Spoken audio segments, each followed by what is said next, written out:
What happens when puppies start leading puppies? Kevin Garnett just dropped a truth bomb not too long ago about today's NBA, and it explains exactly why the league is softer, sloppier, and more chaotic than ever. If you're wondering why NBA ratings are down nearly 50% over the years, this might be why. Today, we're breaking down an incredibly important clip from Kevin Garnett. I haven't seen this before. One that gives us a raw look at what's really wrong with today's NBA. And let me tell you, he didn't hold back. But first, welcome. My name is Paul, and this is The Basketball Show, where I talk today's NBA, current events, news, players, and more. All completely unbiased, even though some people disagree, because any opposing opinion to weak people is always hating. Truth is truth, and I try to stand by that. So when I went back to Minnesota for Brooklyn, knowing that this was my last stint, I started to see it there. Pete, you probably got to Washington and saw similar shit that I saw. When I come in the locker room, I'm used to sitting in the locker room halftime, and then I'm going, hey, what we doing on pick and roll? We talking about the game. Niggas, drinking Gatorade, getting the layered wrap, all type of shit. Lord, I came in the locker room, first off, nobody was in the locker room. Damn. I went to the training room, everybody in the training room chilling, leg up, phone. Hey, babe, hey, girl, you chill. This halftime. So, I'm OG. Hey, man, let me see everybody in the locker room for a second. So everybody, I was like, yo, bro, what's this? And then Rubio just said, yeah, man, nobody wants to talk, man. Everybody's on their fucking phones, man. We need to figure out the fucking pick and roll. Like, Rubio had an old school kind of, but that was the first time I got to see like this new lens. Yeah. And I went to Rubio and Zach because Rubio, Zach, and Wiggins was like, Wiggins wasn't vocal, but he was like a little leader. So I pulled them aside like, listen, this is what we on. And I had to come to it like not an understanding agreement, but with an understanding, I'm gonna respect y'all young niggas, that y'all the future, but I'm also the OG in here, and I gotta put some of this traditional shit in here. Y'all can be on your phones. Let's talk about what we're gonna do for 5 minutes before the coaches come in here. And they went with it. But that was the first time I started seeing that type of shit going on in the league. Another thing, I'm a clean dude, super clean, like old school, like OCD kind of clean. So in the lockers, bro, you got a locker. Bro, your stuff, you put it in like a little net, zip it up and put it right here. The guy comes and picks it up, put it in. And it's also a bin here, so you can throw it in the bin. Man, all these young niggas were dirty as fuck. Man, I stopped.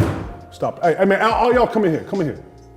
Every motherfucker, hey man, look, stand by your locker. Hey man, my nigga, look, we gonna keep a clean locker room. Y'all understand what I'm saying to y'all? Everybody look down in their locker. If you got some shit in your locker, clean it up right now. Coach, give me 5 minutes. Boom. So I had to come in here and put a sense of OG-ness and, uncle in here, whatever you want to call it. But I had to come in here and implement it because I had no leaders in here, and it was puppies leading puppies. Yeah. And so when you have a vet in here, young fellas coming up to me, asking me all type of personal stuff, all type of shit. So when you have that OG in there, he does that organizing. We come in here, we ain't playing hard enough. Hey. Almost kind of how you heard Haslam be in the locker room when he was with the Heat. But guess what he's doing?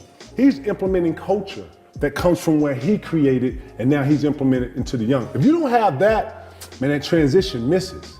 You understand? Sometimes that transmission or that bridge that you want to create with the young, it misses sometimes. So all I was trying to give Zach, Cat, and Wiggins, Rubio, and all those young guys was some structure.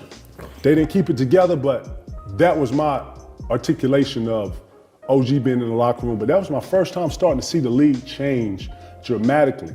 All the boxes going, niggas rocking music super loud, niggas, yeah. I was like, yo, this look like 16. This look like the hood. Boy, where we at right now, boy? Right. So yeah. I had to actually come in and put some organization. And I ain't gonna say I was the most liked, because when you come in, you put some structure to things, yeah, that stops all the fun, because it needs to be a certain level of seriousness in here. Y'all can have some fun. Let's win, and you know what? Let's beat their ass and then come in here and do this. Yeah. So I would come in there like this, but respecting the young guys at the same time. Yeah. You know what I'm saying? Now let's talk about what Kevin Garnett just said. When KG came back to Minnesota for his final NBA stretch his last 2 years, he walked into a locker room that felt like daycare. No one talking X's and O's at halftime. Nobody's discussing pick and roll coverages. No leaders, just players chilling in the trainer's room, scrolling through Instagram, FaceTiming their girlfriends, and blasting music like it was spring break. This is a Hall of Famer, one of the most intense competitors the NBA has ever seen, walking into what should be a professional basketball environment, only to find chaos, immaturity, and total lack of structure. And instead of veterans setting the tone, Garnett said it best. It was puppies leading puppies. This isn't just about one team. This is a league-wide shift, and the NBA itself is to blame. Over the last decade or more, the league has gradually pushed out all the veteran players. They went all in on youth, athleticism, potential, and saving a few dollars on the salary cap.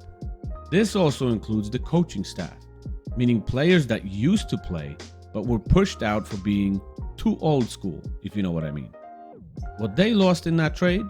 Leadership, toughness, discipline, and accountability. In the 80s, 90s, and early 2000s even, every locker room had one or two guys who were respected veterans. Dudes who might not get minutes, but set the culture. You think a younger player was going to half-ass it around Charles Oakley, around Gary Payton or Kevin Garnett? Hell no. These vets weren't there just to play. They were there to teach, to lead, to call out nonsense. They kept locker rooms clean, minds sharp, and the focus was on winning. Now, those same roles are filled by Instagram likes and sneaker drops. Draymond Green said it clearly a while ago. 70% of the players in today's NBA don't care if they win or lose. Let that sink in. And you wonder why NBA ratings are down 48% of the last decade? Let's go deeper. This isn't just about phones in the locker room. It's about a cultural shift that's weakened the league from the inside. Today's NBA players have more money, more exposure, more brand opportunities, and better medical care than ever before.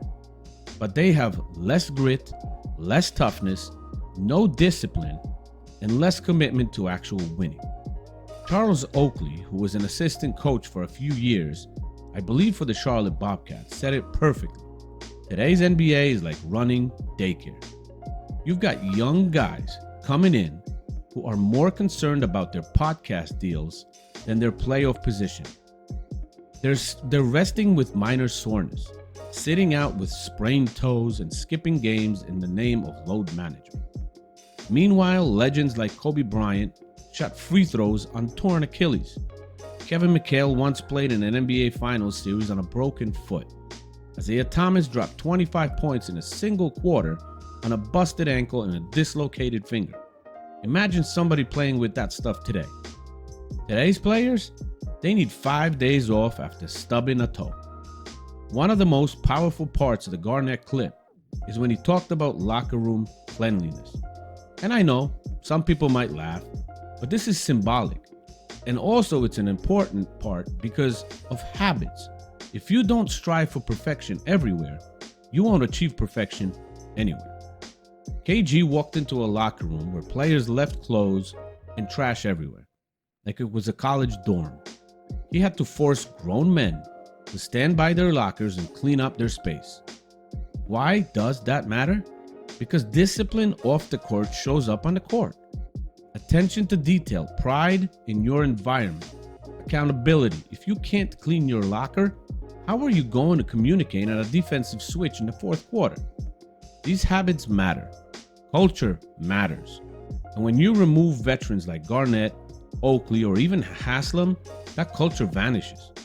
And we're seeing the consequences. Ratings are down, fan engagement is scattered.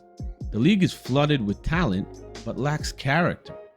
They can't capitalize on their talent. Players can shoot the lights out sometimes, but fold under pressure. They can dunk from the free throw line, but won't dive for a loose ball. And you have to ask, if the players don't care, why should the fans care? The NBA has to course correct. They have to bring back the OGs. We're not saying fill rosters with 38-year-olds who can't run anymore, but every team needs a vet who sets the tone. Think Udonis Haslem in Miami. He barely played in the last seasons, but his voice carried weight. He enforced the Heat culture. He taught. He checked guys when they needed it. You need guys like that around Wemby, around Cade, around LaMelo, around Zion. Because right now, they're being raised by each other. And as Garnett said, that's just puppies raising puppies. Kevin Garnett didn't rant just to vent. He shared a warning. He saw the game change. He saw professionalism replaced with playfulness, structure replaced with chaos, and leadership replaced with silence. And until the NBA values leadership as much as it does highlight reels, the product on the court will continue to suffer. We need more OGs. We need more culture. We need more grown men in the locker room. Because if the NBA doesn't fix this soon, it might not be the league we fell in love much longer. It already is lacking. Now, what do you think? Was Kevin Garnett right? Has the NBA lost its culture? Let me know in the comments. Hit that like button, subscribe, and share this video if you believe the league needs to get back to the way it's supposed to be. This is Paul from The Basketball Show, and I'll see you in the next video.